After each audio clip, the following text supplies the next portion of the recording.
తెలంగాణపై Congress high command focus పెట్టింది. రాష్ట్రంలో 14 ఎంపీ సీట్లు గెలవాలని లక్ష్యంగా పెట్టుకున్న పార్టీ పెద్దలు రాష్ట్ర నేతలకు ఎప్పటికప్పుడు దిశానిర్దేశం చేస్తున్నారు. ఇందులో భాగంగా నేడు AICC general secretary KC Venugopal Hyderabad రానున్నారు. శంషాబాద్లోని నవోటల్ హోటల్ రాష్ట్ర ముఖ్య నేతలతో ఆయన భేటీ కానున్నారు. ఈ సమావేశంలో Congress state incharge Deepadas Munni, CM PCC chief Revanth Reddy, deputy CM Bhatti Vikramarka, మంత్రులు, ఎంపీ అభ్యర్థులు, ఇతర ముఖ్య నేతలతో పాటు ఎన్నికల వ్యూహకర్త సునీల్ కొనుగోలు పాల్గొననున్నారు. ఈ సందర్భంగా నియోజకవర్గాల వారీగా పార్టీ బలం ఎలా ఉంది అనే దానిపై కేసీ వేణుగోపాల్ కు సునీల్ కొనుగోలు రిపోర్ట్ చేయనున్నారు. అయితే ఎక్కడికక్కడ గెలుపు అవకాశాలు ఎలా ఉన్నాయి, ప్రచారం ఎలా కొనసాగుతుంది, ప్రత్యర్థి పార్టీపై పైచేయి సాధించాలంటే ఎలాంటి వ్యూహాలు అమలు చేయాలి, ఇక తదితర విషయాలను అందులో వివరించనున్నారు. అభ్యర్థుల గెలుపు కోసం సలహాలు, సూచనలను ఇవ్వనున్నారు.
తెలంగాణలో 17 ఎంపీ సీట్లు ఉండగా అందులో 14 సీట్లకు కాంగ్రెస్ అభ్యర్థులను ప్రకటించారు. ఖమ్మం, కరీంనగర్, హైదరాబాద్ సీట్లను పెండింగ్ లో పెట్టారు. ఈ మీటింగ్ లో పెండింగ్ సీట్లను అభ్యర్థులపై కేసీ వేణుగోపాల్ స్పష్టత ఇస్తారని పార్టీ వర్గాలు చెప్తున్నాయి. ఖమ్మం సీటుపై క్లారిటీ వస్తే మిగిలిన 2 సీట్లకు అభ్యర్థుల ప్రకటన ఈజీ అవుతుందని అంటున్నాయి. ఖమ్మం సీటుతోనే మిగిలిన 2 సీట్ల అభ్యర్థుల ప్రకటన ముడిపడి ఉందని పేర్కొంటున్నాయి.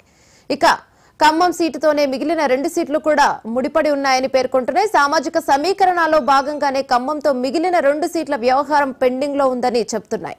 కాగా అభ్యర్థులపై ఈ మీటింగ్ లో స్పష్టత ఇస్తే ఇక ప్రచారంపై పీసీసీ ఫోకస్ పెట్టనుంది.